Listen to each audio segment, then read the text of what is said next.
masih di Indonesia, ide untuk Indonesia. Nah berikutnya Reza, Ya. sebagai Mingke, bisa diceritakan nggak? Mingke, jadi dalam chapter ini, dalam Bunga Penutup Abad ini, sedikit banyak akan menceritakan mengenai bagaimana percintaan antara Mingke dan Annelies. Bagaimana pertemuan mereka, bagaimana perpisahan mereka, bagaimana masalah-masalah yang mereka hadapi dalam perjalanan cinta mereka. Gitu. Itu akan menjadi satu sorotan terbesar gitu, dari Bunga Penutup Abad. Kalau secara karakter sendiri, sebenarnya mungkin karena menjadi pribadi yang pertama kalinya untuk merasakan apa itu jatuh cinta yang sesungguhnya, maka akan ada satu hal yang sangat tidak Mingke yang sebelumnya. Artinya mungkin dia lebih dikenal flamboyan, playboy gitu, mudah sekali meluluh lantahkan hati wanita gitu. Tapi kali ini lebih kaku mendekati Annelies karena ini ada rasa cinta yang begitu dalam. Jadi sangat biasanya poetik. begitu ya? Gitu ya? Cinta pertama kali. Oh, Coba gitu. diingat-ingat lagi mungkin ya. Coba kalau Mas Yofi 40 mungkin tahun lalu. lagi bagaimana menuliskan lagu mungkin kan gitu ada inspiratornya. Nah, seru banget ya. Terus, nah kalau dari ini kan berarti nanti jadi mantu ya? Jadi mantu Oh, aku, mantu. ini mantunya. Iya, mantunya. Dan kalau aku lihat kan memang katanya Mingke juga melihat perjuangan Ontosoroh itu sendiri. Iya. Dan sampai bagaimana Ontosoroh bisa mengajar di HBS. Itu apa di ini juga ditampilkan atau yang lain sisi lainnya? Nyai Ontosoroh sendiri adalah kan dia wakil dari sebuah kaum pribumi ya. Betul.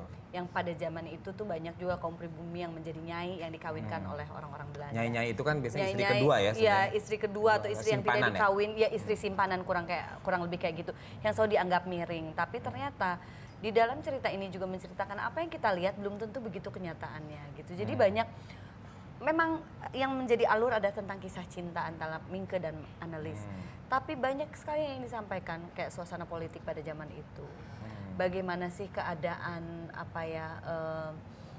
hukum pada zaman itu yang ada bicara ada yang bicara perempuan juga ya Teh? betul yang relasinya pada zaman sekarang dan bagaimana seorang perempuan bisa bermetamorfosis dengan pengalaman hidup dan penghayatannya. Jadi buat pemirsa semua, kita harus nonton karena ini ada sesuatu yang luar biasa dengan 4 tokoh, 4 karakter yang luar biasa yang dimainkan oleh Happy Salma, Reza Rahadian, Lukman Sardi, dan Chelsea Islan. Nanti mereka semua tidak juga pakai clip on, semua akan live bermain. Oh, tidak pakai clip on, jadi Tidak, mereka pakai power ya? Dengan power ya. Jadi makanya itu dia kita akan sering ketemu terus ya, Reza. Pemirsa, kita saksikan bagaimana keseruan mereka dalam proses latihan.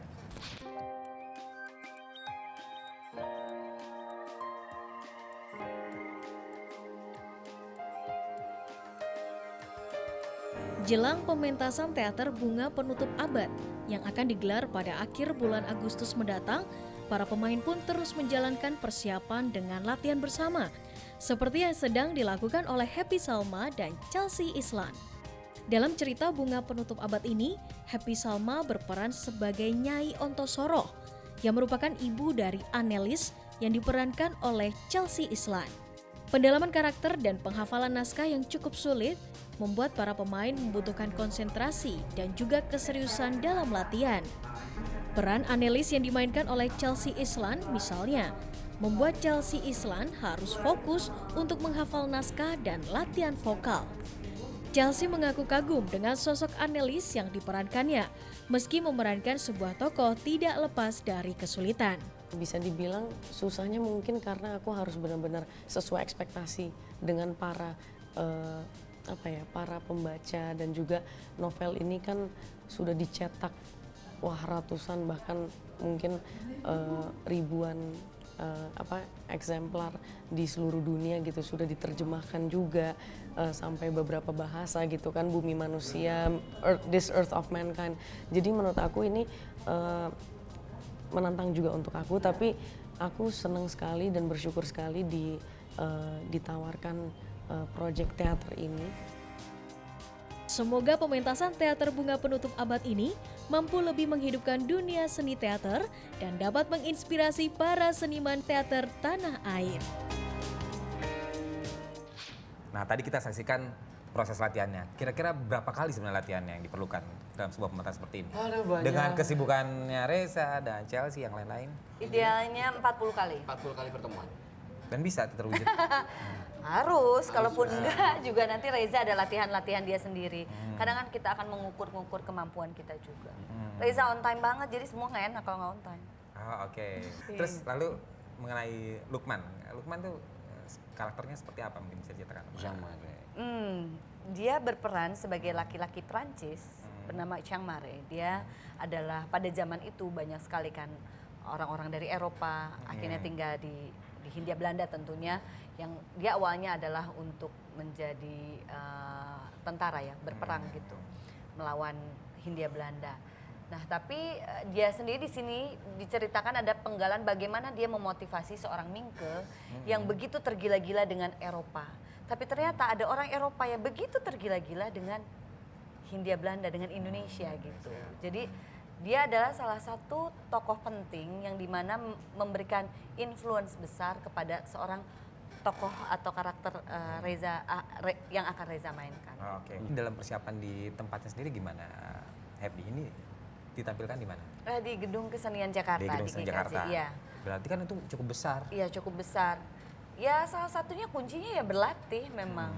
Ya, semoga kedengeran suaranya Oh, iya. sampai ke Pas- belakang. Pasti akan kedengeran dan mereka memang ada mic sih sebetulnya di bawah Ada mic ya. di bawah, ya, Memang. betul. Tapi ya memang kita sendiri yang akan mengontrol si kalimat itu keluar dari diri kita. Mungkin itu akan memotivasi kita juga untuk semakin solid gitu. Dan dalam untuk bermain. di dalam penampilan. Iya, karena kadang-kadang ini kan berempat bermain. Intensitasnya dengan penonton itu ingin juga terjaga. Jadi itu salah satu kita membuat lebih intim gitu. Lebih intim. Kadang-kadang empat itu apalagi monolog dalam membayangkan biasanya sebagai audiens, ini maksudnya apa ya, ini ceritanya Iya. lari kemana. Itu menyiasati seperti itu gimana sih? Itu Teknisnya? dia kecanggihan seorang sutradara ya, dan juga dia penulis naskahnya. Bagaimana ada satu kejadian di dalam tetralogi Pram itu yang menjadi apa ya, benang merah di antara kita berempat. Jadi adalah satu surat, surat yang oke. terus-menerus dikirim ketika istrinya Mingke dikirim ke Belanda, surat yang dikirimkan kepada kami berdua itu Iya. yang menjadi penyambung cerita itu. Oh, itu di Dan surat saya itu iya menarik dalam sekali surat ya. itu iya, dan menariknya adalah ya orang pasti akan menduga-duga gini, apalagi sebagai orang yang pernah membaca karya ini akan diambil yang mana ya? Nah, Iya, karena kan nggak mungkin, pasti orang berpikir, oh ini pasti Ini dari pasti awal ya. ke akhir atau apa gitu. gitu. Sementara Itu- kita angle-nya berbeda justru. Surat inilah yang menjadi satu gongnya ya. gong dari cerita ini sendiri gitu, perjalanan kisahnya. Makin penasaran ya Mirza. Magicnya di panggung itu. Iya. Jangan kemana-mana, tetap di Indonesia, ide untuk Indonesia.